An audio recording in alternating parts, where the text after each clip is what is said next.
Coucou, c'est Mixamant et on se retrouve aujourd'hui pour une nouvelle vidéo. Ça faisait très longtemps que j'avais pas filmé parce que j'étais trop occupé à m'entraîner à pratiquer le maquillage drag parce que je m'étais mis comme objectif d'aller à la Pride d'Édimbourg en drag. Ce que j'ai fait, je suis super content de moi, c'est la deuxième fois que je suis allé en drag, mais cette fois j'avais genre un maquillage complet, je m'étais dessiné des boobs, j'avais une tenue super rock girl et tout ça. Ça veut dire aussi que j'ai pas eu l'occasion de travailler sur les vidéos que j'avais, donc j'ai pris un peu de retard. J'avais genre au moins 2-3 vidéos que j'avais filmées, que j'avais de l'argent à monter,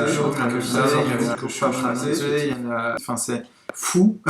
Énormément de travail sur tous les sous-titres, c'est hyper, ça ralentit énormément le processus. Mais t'inquiète pas, il y a encore du contenu qui arrive, donc voilà. Alors aujourd'hui la vidéo, c'est une vidéo de favoris. Tu as probablement vu le titre.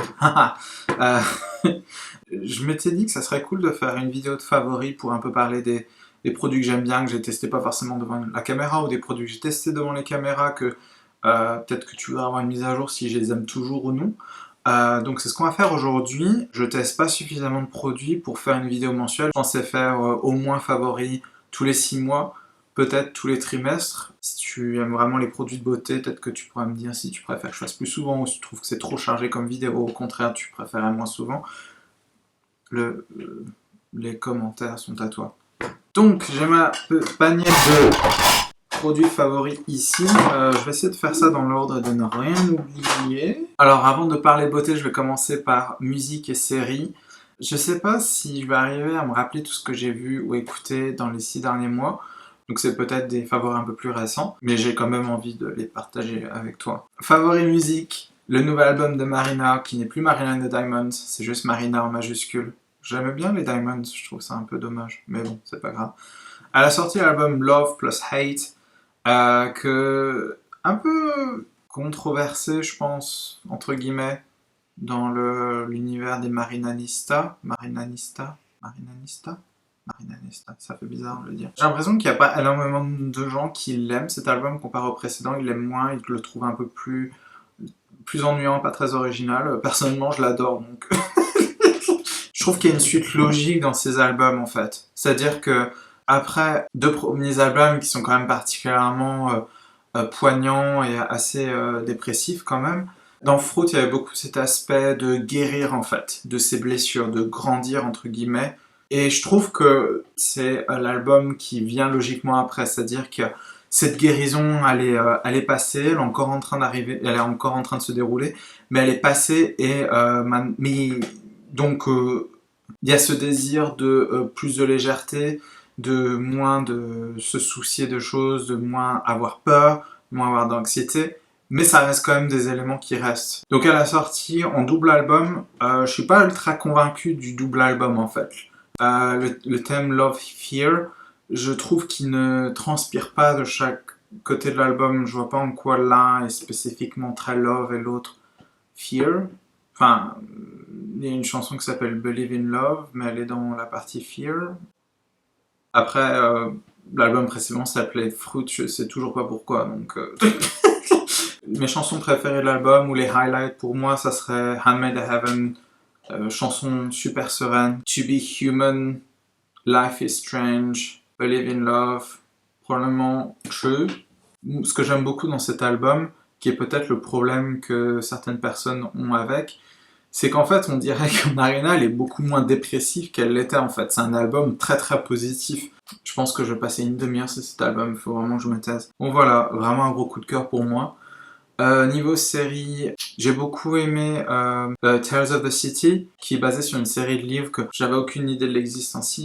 J'avais entendu parler juste à cause de mon copain qui les avait lus, mais en fait j'ai l'impression que toutes les personnes queer sur Terre ont lu la série et que moi j'ai pas eu d'enfance en fait, ce qui est plutôt vrai. Sans avoir ce livre ou cette histoire d'un havre de paix pour les personnes queer, quoi. En tout cas, la série, j'ai plutôt bien aimé, c'était plutôt sympa. Il y avait quand même beaucoup d'émotions, ce qui est un truc qui me plaît beaucoup. Je trouve qu'il y avait un peu des histoires qui, vers la fin, c'est un peu...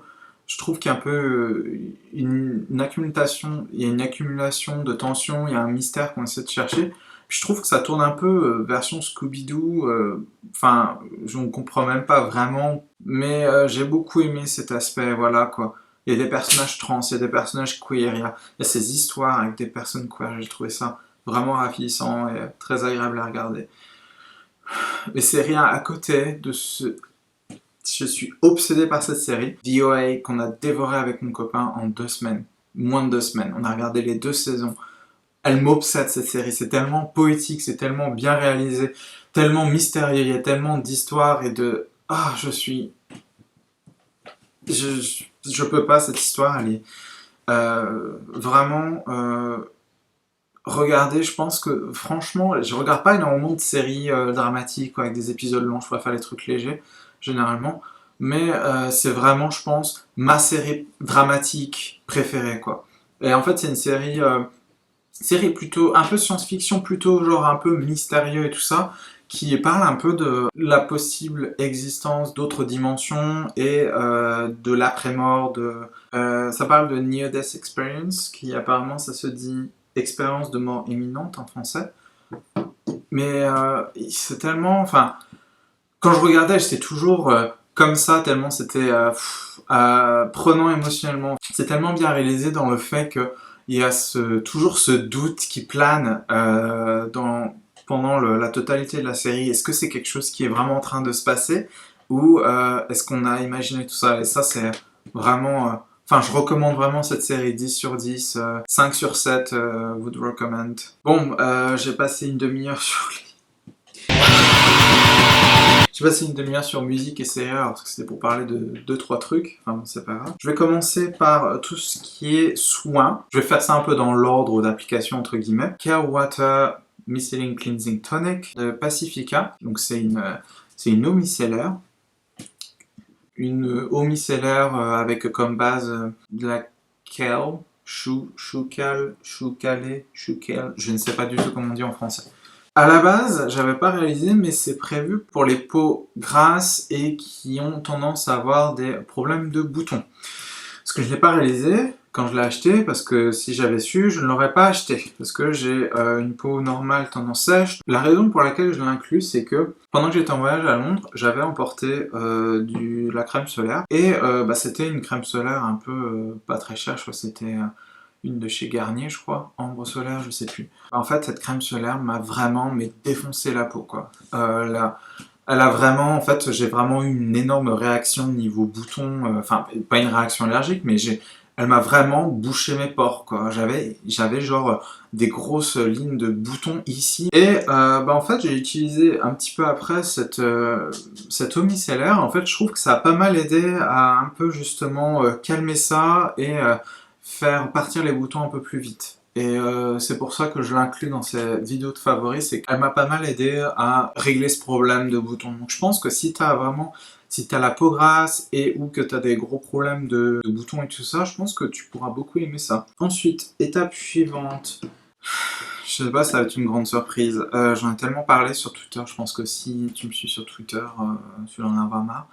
Les toners de chez Pixi, c'est de la bombe. C'est de la bombe, vraiment. Je commençais par le Rose Tonic. Il est formulé avec des extraits de rose et de fleurs de sureau, qui est une odeur que j'adore. Un petit peu sucré, je dirais, donc si t'aimes pas trop ce genre d'odeur, peut-être que t'aimeras pas. C'est un toner plutôt apaisant. Et en fait, c'est ce que j'aime bien, parce que j'aime pas forcément utiliser tout le temps des traitements. Quotidiennement, si j'ai pas besoin d'un traitement, je vais utiliser ce toner par défaut. Au passage, pour les acheter en France, ce que tu peux faire, c'est que tu peux les acheter sur coldbeauty.co.uk.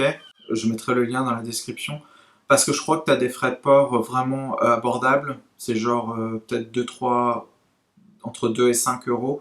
Donc c'est quand même beaucoup mieux que les acheter sur le site officiel si tu les trouves pas en France. Alors ensuite je vais parler du Retinol Tonic. Rétinol et fleur de jasmin. Celui-là je l'utilise quasiment tous les soirs. J'ai un peu de texture sur ma peau. J'utilise sur la totalité du visage, mais du coup c'est un peu mon traitement quotidien pour les grains de médium, pour essayer de les contrôler, et je trouve qu'il marche plutôt bien. J'en ai encore, mais J'en avais des gros avant et depuis que j'ai commencé un peu ces traitements, ils sont tombés et je trouve que ça ralentit l'apparition des nouveaux. Très très bon produit, il a tendance à vraiment lisser la peau aussi. Si tu as des problèmes de texture, essaye ça, je te le recommande très fortement. Enfin le troisième, le Glow Tonic qui était je pense celui dont j'avais le plus hâte d'essayer. C'est une exfoliation à l'acide glycolique, donc c'est à 5%, donc c'est pas une solution très concentrée. Donc j'utilisais celui-là le matin et le rétinol le soir.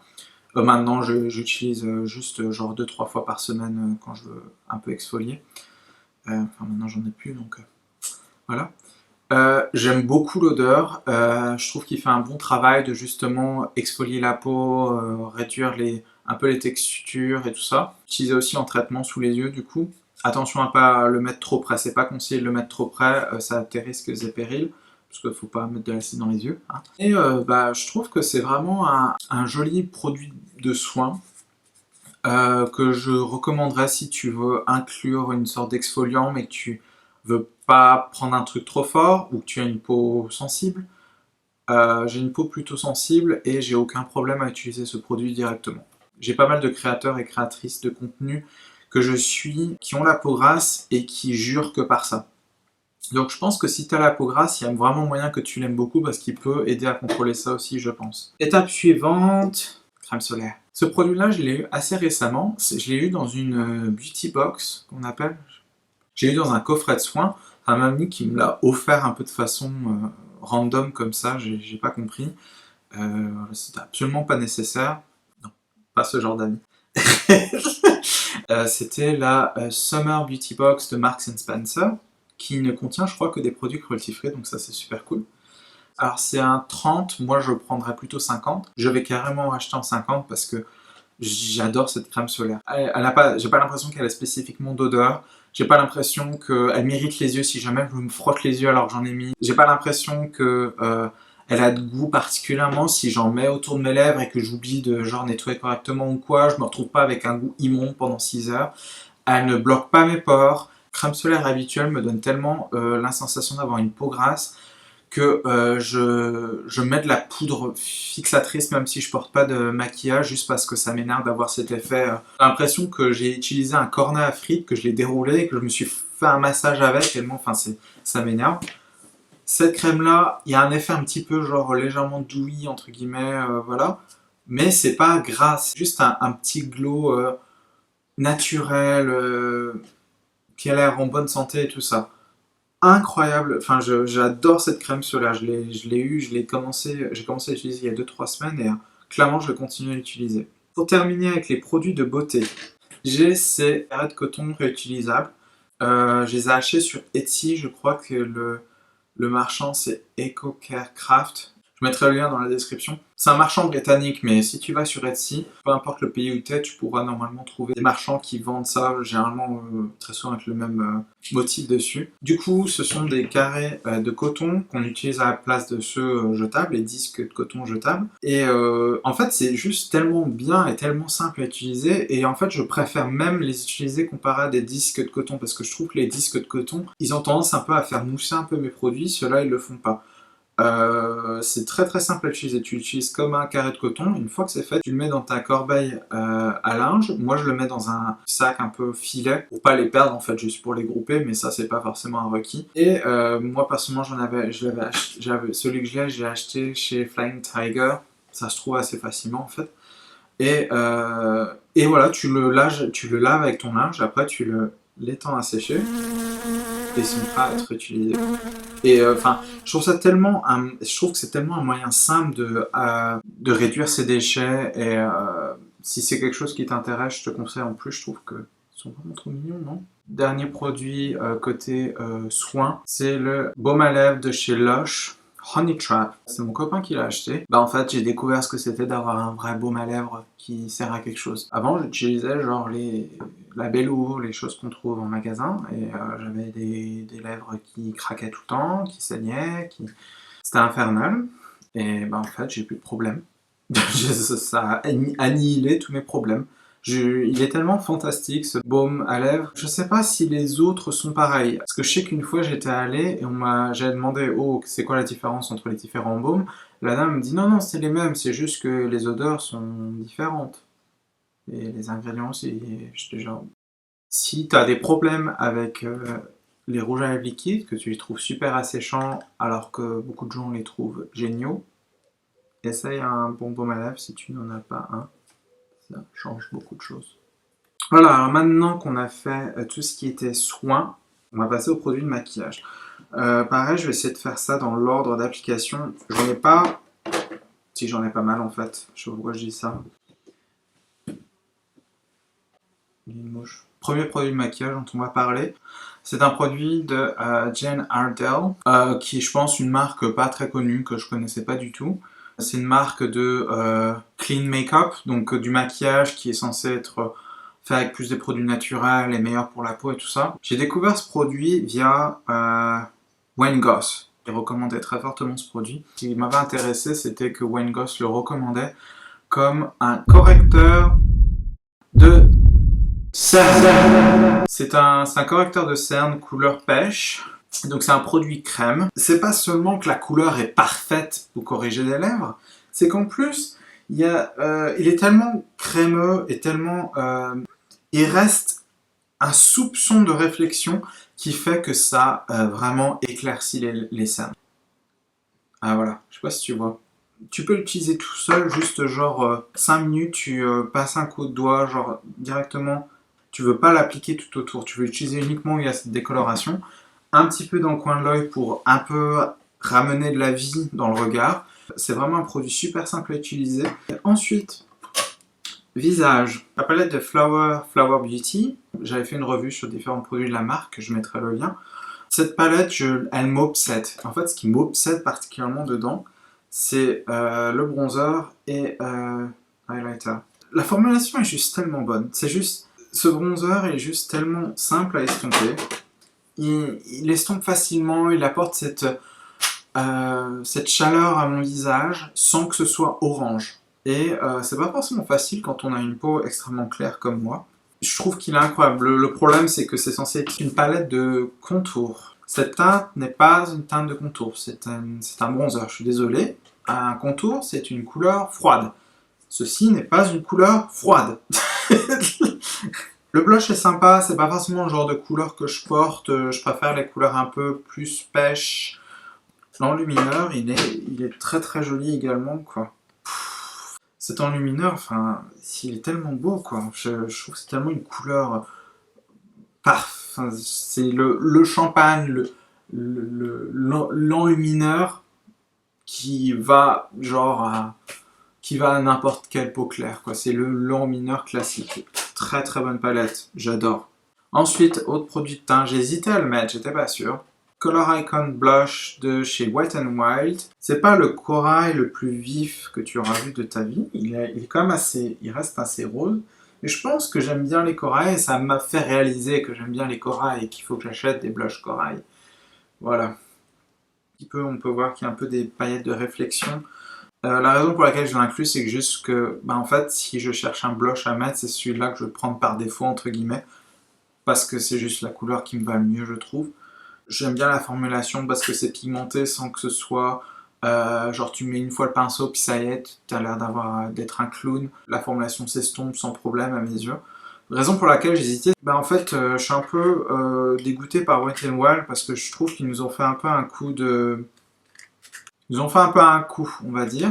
Wet n Wild n'est plus cruelty free parce qu'en fait, assez récemment, il y a quelqu'un qui avait posté une photo d'un stand en Chine où ils vendaient du Wet n Wild. Pourquoi c'est un problème? Parce que si tu vends des produits en Chine, tu es obligé de soumettre ces produits à des tests sur les animaux, donc pas cruelty free.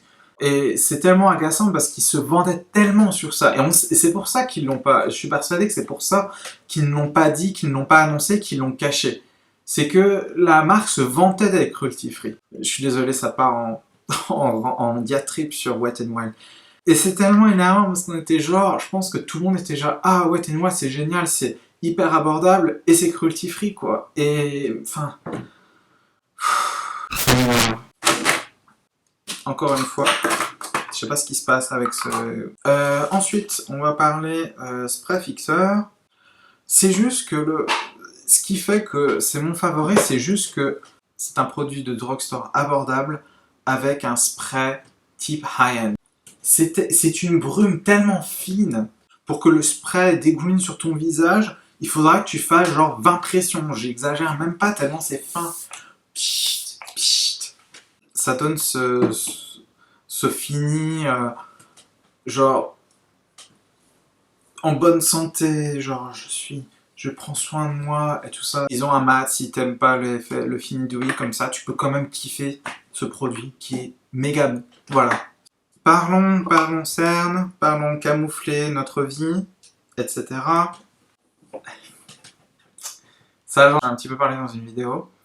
J'ai pas réalisé à quel point il était bon. C'est l'un des premiers produits que j'ai acheté, entre guillemets, qui m'a vraiment fait entrer dans le maquillage complet, faire des visages complets. Avant, je faisais juste un peu de fard. C'est le Collection Lasting Perfection.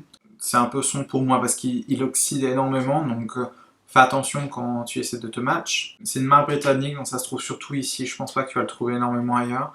Cet ancien, il est vraiment cool parce qu'il est juste hyper crémeux, hyper pigmenté. Il est hyper abordable. Que dire d'autre? Juste un excellent anti-cerne. Tout ce que j'ai à dire. Encore anti-cerne, ELF Camo Concealer, anti-cerne camo. Je sais pas si ma vidéo genre où je fais une revue de celui-là sera sortie quand je sortirai les favoris. Genre j'ai bien aimé mais j'étais pas 100% hyper convaincu au début. Plus je l'ai utilisé, plus j'étais convaincu de la puissance de cet anti-cerne. C'est incroyable la pigmentation de ce produit. Il y a beaucoup de gens qui le comparent au Shape Tape, j'ai jamais utilisé Shape Tape donc je saurais pas dire. Il a un fini poudré, il sèche plutôt vite, donc faut faire attention. Si tu l'appliques, moi je déconseille de faire tout le visage et tout, parce que sinon tu vas galérer à estomper. Il a un fini comme très mat, donc si tu as le sous de l'œil assez sec, probablement ça ne te conviendra pas. J'ai utilisé pour faire mon maquillage drag, et en fait, il est juste tellement incroyable pour ça. L'applicateur est gros, donc on peut distribuer énormément de produits sur le visage. Les couleurs vont tellement claires. Je vais faire des swatchs. Ça, c'est Light Sand. C'est dans les teintes deuxième niveau. Ça, c'est déjà énormément clair, quoi. C'est ce que j'utilise moi, et c'est même sur moi, c'est hyper enlumineur, quoi. Je vais te montrer l'une des teintes les plus claires. Celui-là, c'est Fair Warm. Voilà. Quasiment blanc. Je sais qu'il y a beaucoup d'artistes drag qui utilisent des gros paint sticks sous les yeux, genre du fond de teint sous les yeux, pour enluminer, genre du blanc ou quoi. Personnellement, j'aime pas trop ça parce que j'ai énormément de texture sous les yeux, donc je préfère ne pas les accentuer quand je fais du drag, et de toute façon, je ressens pas le besoin de mettre non plus énormément de maquillage. Voilà, je ne fais pas vraiment du drag en fait, hein, puisque voilà, non, si tu veux faire un maquillage drag un peu plus naturel ou quoi, bah tu peux avec ça. Et je le trouve incroyable, il y a tellement de produits dans un tube, et t'as tellement besoin de peu, c'est incroyable. Et quand j'étais en drag, j'avais tellement l'impression que j'avais genre une peau de porcelaine comme ça, hyper lisse. Et ça, c'est à cause de cet anti-cerne. Il est incroyable pour du drag. Donc si tu es un artiste transformiste, drag queen, drag king, drag artiste, peu importe, essaie ça, tu vas adorer. Et si tu aimes bien du maquillage un peu qui a du punch, tu peux aussi essayer ça, je pense que tu aimeras beaucoup. Encore une fois, Flower Beauty, she killed it. Donc c'est le rouge à lèvres liquide, le Miracle Matte Lip. La couleur c'est, je crois, Rosewood. Si t'as la... tellement une belle couleur, je vais te montrer ça. Alors forcément sur moi ça a tendance à être, on dirait une couleur assez sombre, mais sur une personne qui a la peau plus sombre que moi, ça va être juste un nude quoi. C'est un rouge à lèvres très confortable, plutôt genre hydratant, sans pour autant que ça transfère partout, parce qu'il y a des rouges à lèvres liquides confortables, mais tu parles, t'as là du rouge à lèvres. Celui-là il fait pas ça quoi. Et c'est juste, je trouve ça dingue qu'un rouge à lèvres liquide qui coûte genre 7 pounds, il soit si bon comparé à d'autres produits hyper qui coûtent 2 ou 3 fois le prix, et ils n'arrivent pas à la cheville de ça, quoi. Je suis désolé de dire ça. J'ai l'impression qu'ils durent super longtemps vu pour le confort. Je l'adore ce rouge à lèvres et j'ai très envie d'acheter les autres parce que je suis curieux de savoir si les autres sont aussi bons. Enfin, ça sera le dernier produit de mes favoris. C'est un rouge à lèvres liquide de chez Lime Crime. Le packaging est juste adorable. J'adore le packaging. Les rouges à lèvres sont quand même assez chers. La quantité de produit est vraiment très très petite. C'est une formulation incroyable quoi. Donc là c'est la couleur Teddy Bear. C'est genre un mauve un peu muté quoi. Je réalisais pas à quel point ces couleurs sont similaires. C'est Rosewood de Flower et celui-là c'est le Teddy Bear. Il est beaucoup plus mauve. Le Rosewood est un teint quand même terracotta marron rouge. Ce qu'il y a d'incroyable avec ce rouge à lèvres, c'est la formulation. C'est une formulation très très asséchante. Donc, si t'as la peau, si t'as des lèvres hyper sèches, probablement pas recommandé pour toi, mais essaie quand même avec un bon baume à lèvres et vois ce que ça donne. Ce rouge à lèvres dure toute la vie. Il dure super super longtemps sur les lèvres. Et ça, j'adore ça. Moi, ça me dérange pas si c'est un rouge à lèvres très asséchant. Et c'est asséchant pas non plus... il va assécher, mais je trouve qu'il ne devient pas non plus inconfortable à porter. C'est juste qu'il va avoir tendance à un peu à tomber en miettes si t'as pas mis du baume à lèvres avant. Donc, super important de bien hydrater ses lèvres avant de le mettre. Mais si tu fais ça, il dure super longtemps et je suis toujours impressionné par la durée. Ça sera tout pour mes favoris, je pense que c'est pas mal. J'espère que la vidéo sera pas trop longue au final. N'hésite pas à me donner des retours sur ce genre de vidéo, c'était ma première vidéo de favoris. Dis-moi si tu aimes, dis-moi si tu n'aimes pas, dis-moi si tu préférais que ce soit différent. Est-ce que tu voudrais que ce soit plus souvent, moins souvent, je sais pas, tu décides. Je te remercie d'avoir regardé et puis je te dis à très bientôt. Ciao.